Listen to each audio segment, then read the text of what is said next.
किसी ने बड़े कमाल की बात कही है कि जिंदगी में चाहे जितना भी धन धन कर लो, मरने के बाद तो शोक पत्रिका में निधन ही लिखा जाता है। नमस्ते, मैं हूं आरजे कार्तिक। एक बड़ी छोटी सी कहानी एक बूढ़े पक्षी की जो इंसानों की भाषा में बोलता था और ये बात दूर दूर तक पहुंच चुकी थी। उसकी ख्याति बहुत बढ़ चुकी थी। एक शिकारी को जब ये मालूम चला तो उसने अपने जीवन का लक्ष्य बना लिया कि उस बूढ़े पक्षी को पकड़ के लाऊंगा, अपनी कैद में रखूंगा, अपने पिंजरे में रखूंगा। इसी टारगेट को लेकर के वो जंगल में लंबी यात्रा पर निकल पड़ा और फाइनली वो उस बूढ़े पक्षी तक पहुंच गया। पक्षी क्योंकि उम्र में काफी बड़ा हो चला था, बहुत बूढ़ा हो चला था, इसलिए ज्यादा उड़ नहीं पाता था। बहुत आसानी से शिकारी ने उसे पकड़ लिया। वो बूढ़ा पक्षी उसकी गिरफ्त में था और तब उस बूढ़े पक्षी ने हम इंसानों की भाषा में उस शिकारी से कहा कि मुझे आजाद कर दो, मैं अब आपके किसी काम का नहीं हूं। मेरी मधुरता जा चुकी है, मेरी आवाज में वो मधुरता नहीं है। पहले तो मैं गीत भी गाता था, अब गीत नहीं गाता हूं। मेरी आवाज कर्कश होती जा रही है, कठोर होती जा रही है, मेरी बोली कोई सुनना नहीं चाहता। मुझे ले जाकर के क्या करोगे? शिकारी कहने लगा, नहीं, मैंने तो अपने जीवन का टारगेट यही बनाया था, लक्ष्य यही था। तुम्हें पकड़ लिया, अब लेकर तो जाऊंगा, पिंजरे में रखूंगा। बूढ़े पक्षी ने फिर से कहा कि अच्छा चलो, एक ऑफर देता हूं, एक बात बताता हूं। अगर तुम मुझे आजाद कर दोगे तो मेरे पास 3 सूत्र हैं जीवन के, 3 फॉर्मूलाज हैं जो तुम्हारे बड़े काम आएंगे। तुम उनको लेकर के जाओगे तो जीवन सुधार लोगे। शिकारी हंसने लगा कि तुम और मुझे ज्ञान की बात बताओगे? किस बात की गारंटी कि मैंने तुम्हें छोड़ दिया तो तुम सच में बताओगे? हो सकता है तुम उड़ जाओ। उस बूढ़े पक्षी ने कहा कि एक बात तो मैं तुम्हें अभी बता दूंगा जब तुमने मुझे पकड़ रखा है, दूसरी बात तब बताऊंगा जब मैं पेड़ की डाली पर बैठ जाऊंगा, और तीसरी बात उड़ते हुए बता दूंगा जब मैं आकाश में उड़ने लगूंगा। इस बात पर भरोसा रखो। पहली बात सुन लो, अगर अच्छी लगे तो मुझे आजाद करना, दूसरी और तीसरी बात सुनने के लिए। शिकारी ने कहा ठीक है, बताओ। उस बूढ़े पक्षी ने कहा कि पहला सूत्र यह है कि जीवन में जो बीत गया उसे जो लोग भुला देते हैं वो आनंद में रहते हैं। जिनके पास भूलने की शक्ति होती है वो आनंद में रहते हैं, क्योंकि वो बीती हुई बातों को भुला देते हैं। जो याद रखते हैं वो हमेशा शोक में रहते हैं, उदास रहते हैं, दुखी रहते हैं। शिकारी को बात अच्छी लगी। उसने कहा सही बात है, मूल्यवान बात है। उसने उस बूढ़े पक्षी को आजाद कर दिया।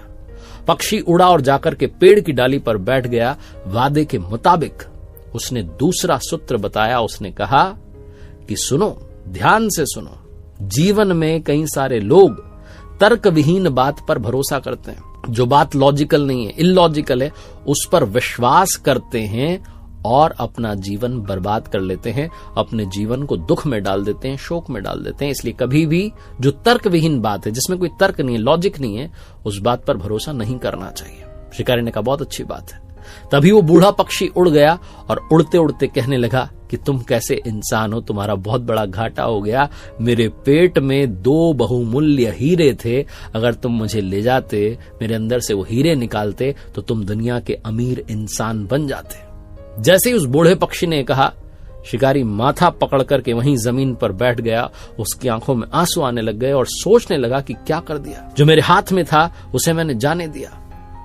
और बूढ़ा पक्षी वहीं चक्कर काटता रहा और हंसता रहा। शिकारी ने पूछा, अब हंस क्यों रहे हो? बूढ़े पक्षी ने कहा कि कितनी जल्दी भूल गए, अभी तुम्हें 2 सूत्र बताए थे।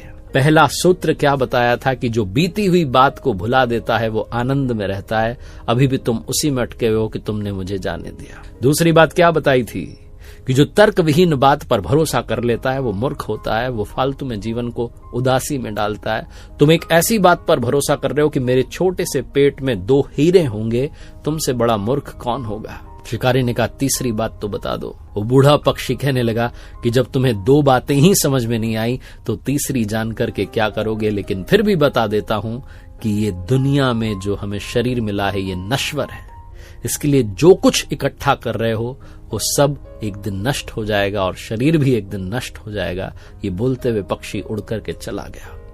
बहुत छोटी सी कहानी है, लेकिन जीवन जीने की कला सिखाती है। एक बार फिर से वही बात जो अक्सर कहता हूं, कर दिखाओ कुछ ऐसा कि दुनिया करना चाहे आपके जैसा।